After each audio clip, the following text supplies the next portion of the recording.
Hello दोस्तों, तो स्वागत है आपका आपके अपनी क्लासेस हिंदप्रीत क्लासेस में। और आज जो है मैं क्या पढ़ाने जा रही हूँ, संबंध बोधक। इससे पहले मैंने जो है पद परिचय में संज्ञा, सर्वनाम, क्रिया विशेषण तक कवर किया है।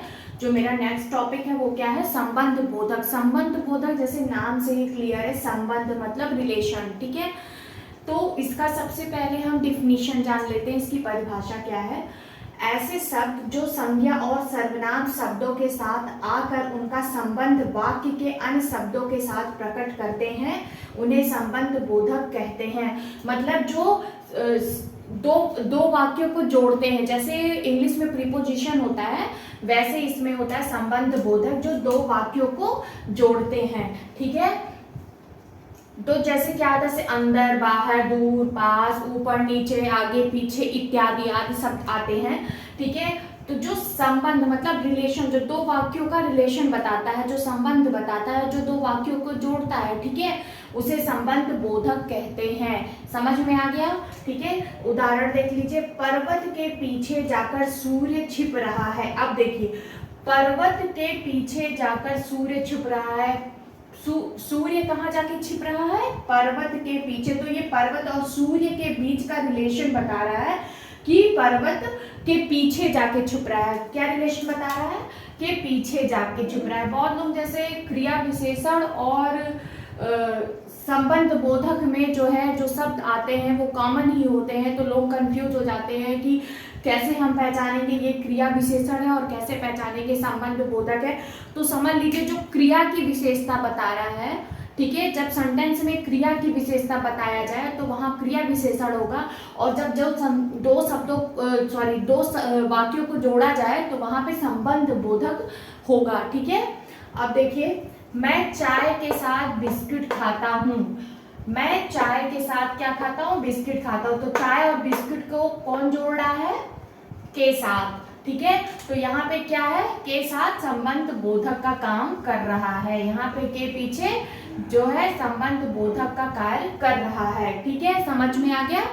अब देखिए संबंध बोधक के भेद। वैसे संबंध बोधक के बहुत सारे भेद होते हैं, लेकिन मैं कुछ कॉमन आप लोगों के साथ बता दे रही हूँ, डिस्कस कर रही हूँ।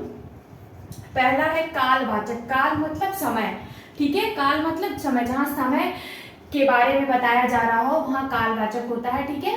जैसे जहां पे के आगे, जहां पे वाक्य में के आगे, से पहले, के पीछे, के उपरांत, से पूर्व, से पास, ठीक है, तो वहां पे जो है कालवाचक होगा, ठीक है।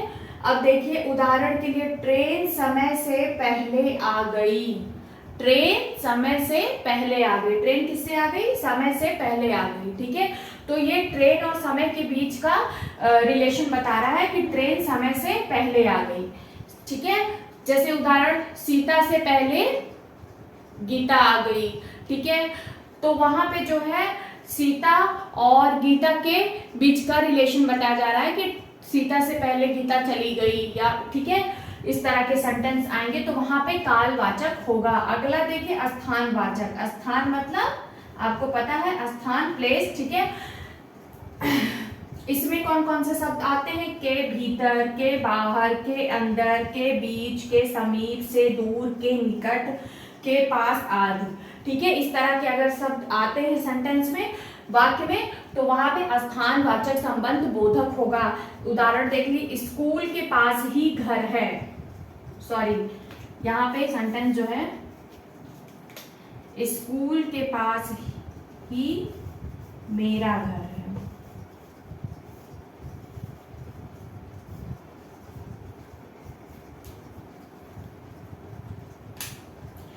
तो यहाँ पे सेंटेंस क्या है, स्कूल के पास ही मेरा घर है। तो यहाँ पे स्कूल और मेरे घर के बीच का जो संबंध बता रहा है वो क्या है, के पास, ठीक है। स्कूल के पास ही मेरा घर है, तो ये के पास क्या है, संबंध बोधक का कार्य कर रहा है।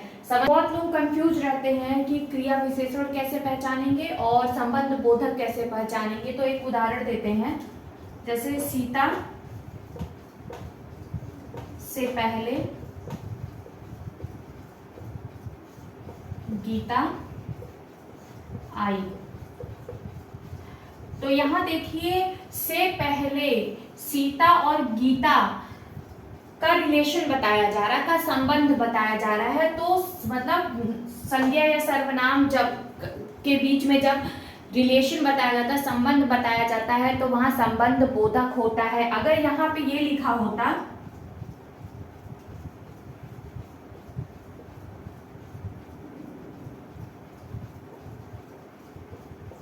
सीता पहले आई,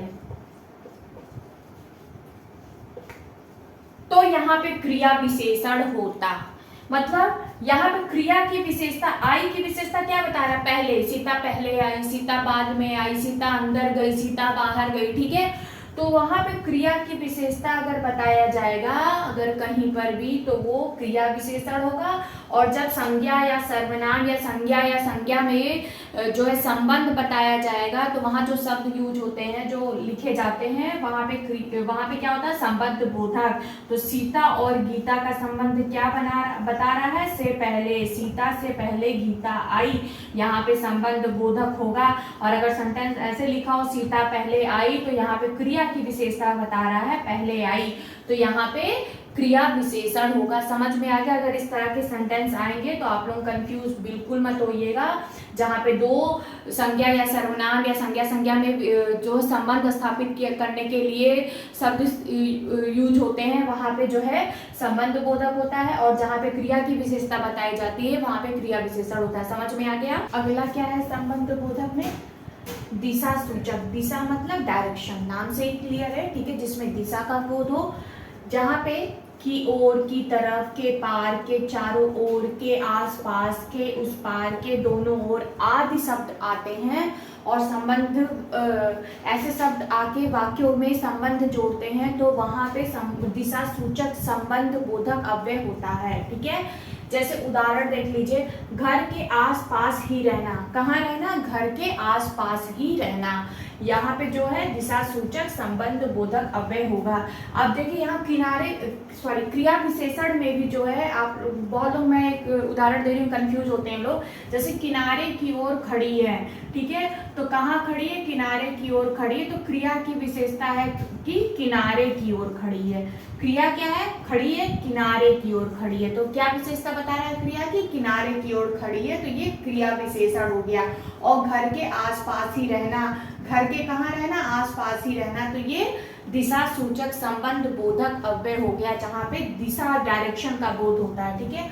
अगला है साधन वाचक, ठीक है, साधन वाचक संबंध बोधक अव्यय, जहाँ पे द्वारा, जरिए, हाथ, बल, माध्यम, कर, सहारे, मतलब किसी सहारे की, किसी माध्यम की आवश्यकता होती है, और जहाँ पे वहाँ पे साधनवाचक संबंध बोधक अव्यय होता है। उदाहरण देखिए, राम के सहारे मोहन का काम होगा, ठीक है, किसके सहारे, राम के सहारे मोहन का काम होगा, ठीक है। तो यहाँ पे के सहारे वर्ड जो आया है, के सहारे जो आया है, वो साधनवाचक संबंध बोधक अव्यय है, ठीक है। आपके आने की खबर श्याम के द्वारा मिली। आपके आने की खबर किसके द्वारा मिली, श्याम के द्वारा। तो ये जो के द्वारा जोड़ा जा रहा है दोनों वाक्यों को, ये क्या है, साधनवाचक संबंध बोधक अव्यय है, ठीक है, समझ में आ गया। अगला देखिए विरोधवाचक। विरोध नाम से क्लियर है, जहां विरोध किया जा रहा है, विरोध शब्द आए, विपरीत आए, विरुद्ध आए, ठीक है, वहां पे विरोधवाचक संबंध बोधक अव्यय होगा। जैसे इसमें कौन कौन से शब्द आएंगे, विरुद्ध, खिलाफ, विपरीत, ठीक है, अलावा, ठीक है। तो वहां पे जो है विरोधवाचक संबंध बोधक अव्यय होगा। उदाहरण, उसके विरुद्ध मत बोलो, उसके विरुद्ध मत बोलो, जहां पे विरोधाभास होगा, ठीक है।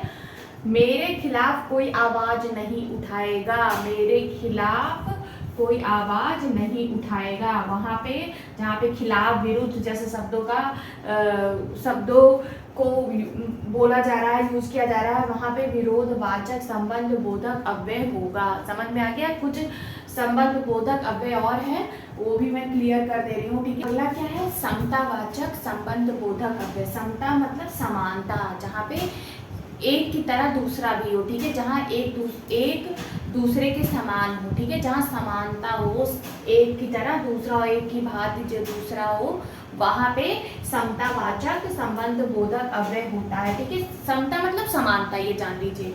जैसे इंग्लिश में लाइक एज यूज होता है प्रीपोजिशन में, वैसे यहाँ पे समतावाचक होता है जहाँ पे समान तुलना की जा रही हो। ठीक है, जैसे इसमें कौन कौन से शब्द आते हैं? समान, तरह, भांति, ऐसा, जैसा, भांति दोबारा लिख दिया मैंने, सॉरी, मुताबिक, आदि। ठीक है, अब इसका जो है मुताबिक आदि, अब इसका जो है उदाहरण देखिए आप, किरण की तरह रेखा भी सुंदर है।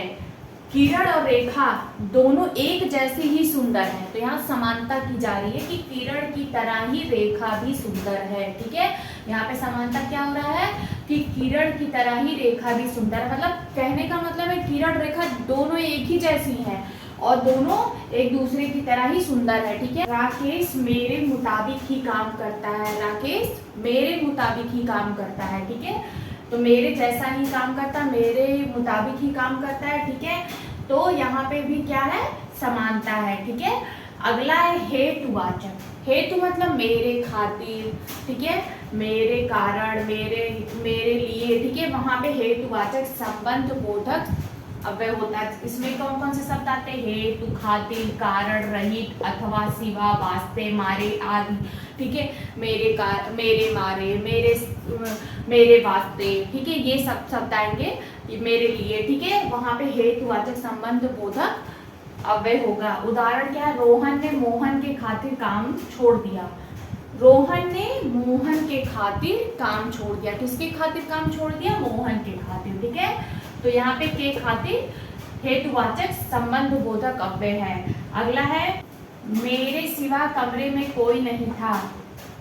तो यहाँ पे सिवा क्या है? हेतुवाचक संबंध बोधक अव्यय। ठीक है, समझ में आ गया? हेतु मतलब खातिर, ठीक है, मेरे लिए। ठीक है, अगला क्या है? सहचर वाचक। सहचर मतलब सखा, जो आप लोग जानते होंगे, पहले हिंदी में बोला जाता है सहचर। ठीक है, सखा, जहाँ पे संग, साथ, समेत, सहित, पूर्वक, अधीन आदि शब्द आए, वहां पे सहचर वाचक संबंध बोधक अव्यय होगा। ठीक है, उदाहरण वह मेरे साथ घर गई, वह मेरे साथ घर गई। ठीक है, मेरे साथ घर गई। ठीक है, अगला है चादर समेत गद्दा उठा लो।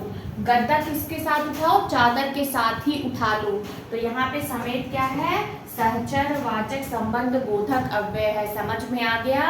ठीक है, तो कुछ और भी बचे, वो भी बता दे रही हूँ, ज्यादा नहीं है, थोड़ा बहुत है। और मतलब आप देखोगे बहुत सारे जो है संबंध बोधक अव्यय होते हैं, जो बहुत मतलब पूछे जाने वाले जो संबंध बोधक अव्यय है वो मैं आपको बता दे रही हूँ। वैसे तो आप कई बुक में, कई बहुत मतलब कई किताबों में अलग अलग पाओगे आप, तो जितना मैं बता रही हूँ जो इम्पोर्टेंट है वो मैं बता दे रही हूँ आपको।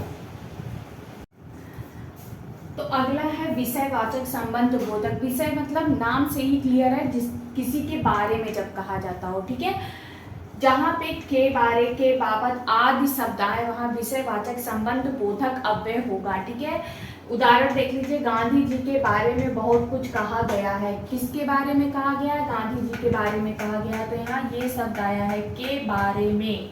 ठीक है, बहुत कुछ कहा गया है, वहां पे विषयवाचक संबंध बोधक होगा। और लास्ट जो है पृथकतावाचक। ठीक है, जहाँ पे पृथककरण मतलब अलगाव या दूर, ठीक है, का बोध हो रहा हो, वहां पे पृथकतावाचक होगा। इसमें जो शब्द आते हैं वो देखिए, से दूर, से परे आदि। ठीक है, एक दो और होगा, वो कुछ बुक में होगा, लेकिन मैं जो कॉमन है वो मैं आपको बता दी हूँ। ठीक है, अब देखिए कि बहुत लोग कंफ्यूज होते हैं कि क्रिया विशेषण और संबंध बोधक में एक जैसे ही शब्द रहते हैं, तो हम कैसे पहचानेंगे कि सेंटेंस कौन सा क्रिया विशेषण है या कौन सा आपका संबंध बोधक है। तो मैं ये चीज़ आपका क्लियर कर देती हूँ। ठीक है, यहाँ पे मैंने कुछ सेंटेंस लिखे हुए हैं जिसमें मैं आपको बता रही हूँ कि कैसे पहचानेंगे कि ये क्रिया विशेषण है और ये संबंध बोधक है। ठीक है, पहला सेंटेंस देखिए, मैंने यह फिल्म पहले भी देखी है। मैंने यह फिल्म पहले भी देखी है। दूसरा सेंटेंस क्या है जो संबंध बोधक में है? परीक्षा के पहले बहुत डर लगता है। परीक्षा के पहले बहुत डर लगता है। ठीक है, तो आपको मैं एक कॉमन ट्रिक बता रही हूँ कि आप जो कभी नहीं भूलोगे कि जो क्रिया विशेषण होता है वो विभक्ति रहित होता है, और जो संबंध बोधक होता है वो विभक्ति सहित होता है। विभक्ति रहित और विभक्ति सहित मतलब क्या होता है, जैसे का, की, के, सा, सी, से, मतलब जो कर्ता ने कर्म को जो कारक होते हैं वो शब्द क्रिया संबंध बोधक में आते हैं, लेकिन क्रिया विशेषण में नहीं आते। जैसे मैंने यह फिल्म पहले भी देखी, पहले के पहले कोई का, सा, से इत्यादि शब्द नहीं आए हैं, लेकिन इसमें देखेंगे आप परीक्षा के पहले बहुत डर लगता है, के पहले शब्द आया, के पहले, के, ठीक है। तो ये एक बहुत अच्छा ट्रिक है आप लोग, जिससे कभी नहीं भूलोगे कि कैसे क्रिया विशेषण पहचाने, कैसे संबंध बोधक पहचाने। मतलब एक विभक्ति रहित और विभक्ति सहित होता है, ठीक है। क्रिया विशेषण विभक्ति रहित होगा, उसमें शब्द के पहले का, के, की, सा, से, सी नहीं आएगा, और संबंध बोधक में ये सब शब्द आते हैं, ठीक है। अब अगला देखिए, वह ऊपर खेल रहा है। वह कहाँ खेल रहा है, वह ऊपर खेल रहा है, ठीक है। अब इसमें देखिए स्वेटर के ऊपर कोट भी पहन लो, स्वेटर के ऊपर कोट भी पहन लो, ठीक है।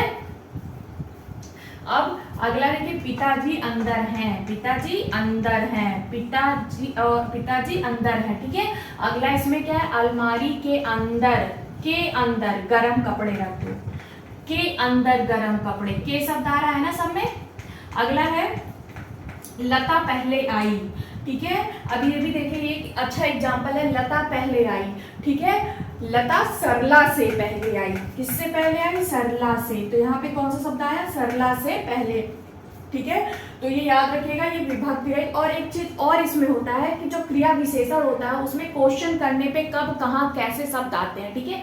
इसमें अगर हम क्वेश्चन करेंगे तो कब, कहाँ, कैसे शब्द आएंगे, ठीक है। तो आपको मैं बताती हूँ, जैसे क्रिया में जब क्वेश्चन करेंगे तो कैसे शब्द आएंगे, कब, कहाँ, कैसे। मैंने जैसे ये सेंटेंस है, वह ऊपर खेल रहा है, वह कहाँ खेल रहा है, वह ऊपर खेल रहा है। उत्तर हमें क्या मिला, वह ऊपर खेल रहा है।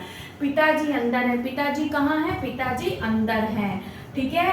लता पहले आई, लता कब आई, लता पहले आई। क्वेश्चन हम किए कि लता कब आई, तो लता पहले आई। तो जब क्रिया में क्वेश्चन करने पे उत्तर प्राप्त होता है तो वहां क्रिया विशेषण होता है।